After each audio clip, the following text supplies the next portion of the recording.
Okay, well, I'm Terry Speed. I work at the Walter and Eliza Hall Institute.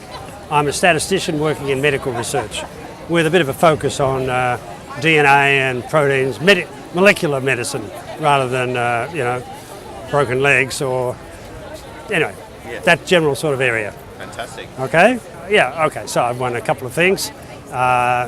Probably you're thinking of the one that I got from Prime Minister Tony Abbott. Probably the least interested in science in the history of Australian Prime Ministers, but nevertheless I got the Prime Minister's Prize from Tony. So that's a high for me and perhaps a low for him. I don't know. I believe I was the only one he awarded. By the time it came for the second one, he was no longer Prime Minister. So I have a unique place in prime ministerial history. There we go. Yes, maybe he's got a photo on his wall somewhere. Quite possibly not. Anyway, yeah. Well, why? What's so important about science, and why master science? Well, I think some of the themes that will come out today have been around forever, but they seem to have got heightened by, I would say, two things really. One is, of course, the internet and how tiny minorities who are very out of the mainstream of science can have a big impact on politicians in a way that wouldn't have been the case perhaps 50 years ago, but also, of course, the populist movement that is sweeping the world. And that brings with it anti-science, as far as I can see. So, there's two pretty serious trends that we have to counter. Don't look to my 5-minute speech for the answers to all of these things. But the 4 items that are on the agenda, which I will not rattle off, are definitely relevant. Of course, educating for science rather than just general. Scientific literacy, I presume when you see literacy as one of the themes for today, it means scientific literacy. Most people can read and write. That doesn't mean they can actually think scientifically. And I guess we're trying to promote that amongst other things. Absolutely, yes. All right. Yes. What are you optimistic about with regard to the future of scientific progress? Gosh,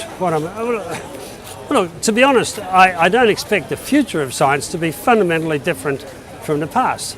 I don't think in terms of great breakthroughs, we will cure cancer, we will understand the environment, and it's all incremental. It's all small progress in understanding, occasional blips that look terrific in hindsight, but the task is slow and very incremental, and that's how, as far as I can see, that's how it's going to stay. So, of course, I look forward to more of that because it's great for scientists, it's great for the society in which science is embedded. We're not going to cure cancer in one hit, but bit by bit, and more people are living longer and longer with cancer. And this has got to be good. So that's my view of the future. Nothing dramatic, just more of the same and hopefully less of this bad stuff that's happening right now. Here's a question you don't have to answer, but in the spirit of scientific inquiry and updating on new evidence, how have you shifted your beliefs about something or changed your mind about something? You mean a particular instance where I might have had my view changed? Yeah. Gosh, I need to think before I answer there. I know that's anathema to most public speakers. Put me in front of a camera, you should speak without thinking. But I would probably want at least a minute's reflection to answer that. Yes. Do I get the minute? Or yes, you do. Starting now? Yep. Just to continue the theme, within my field, which is statistics and medical research, but there's kind of a broad field, I frequently find over a 50-year, things that I thought were crap turn out not to be. I know that sounds terrible to Tony Abbott, right?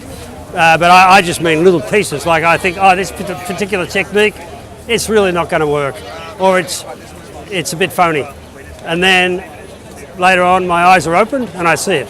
So I think, like many scientists, I'm sort of, in law we're innocent until proved guilty.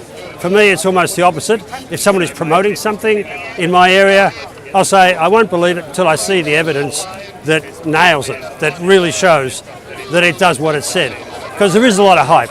Filtering out the noise, adjusting expectations, that's a constant battle within science, I find.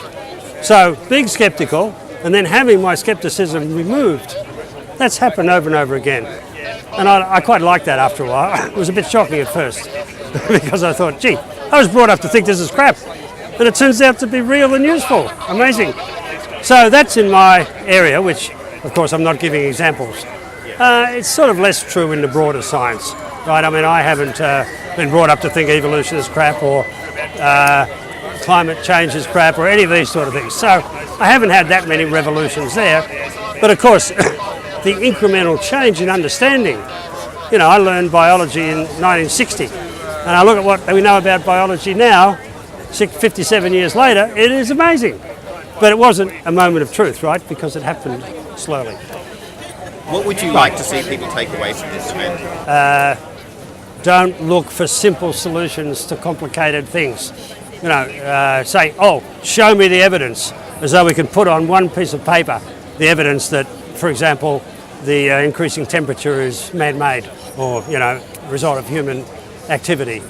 Most complicated things do not have simple, you know, shall we say, one-page explanations, and particularly if they involve causality, right, which, of course, they do. Show me the evidence this treatment for cancer doesn't work, whether it's diet or electromagnetic radiation or any of these other fad treatments.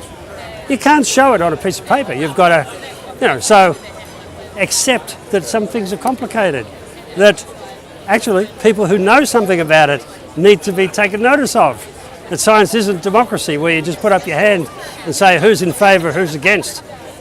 If that's a reasonable message, if I can do that within my time slot, I'll say it. Thank All right. you very much, Terry. Everybody's watching us. We better get away. Appreciate it.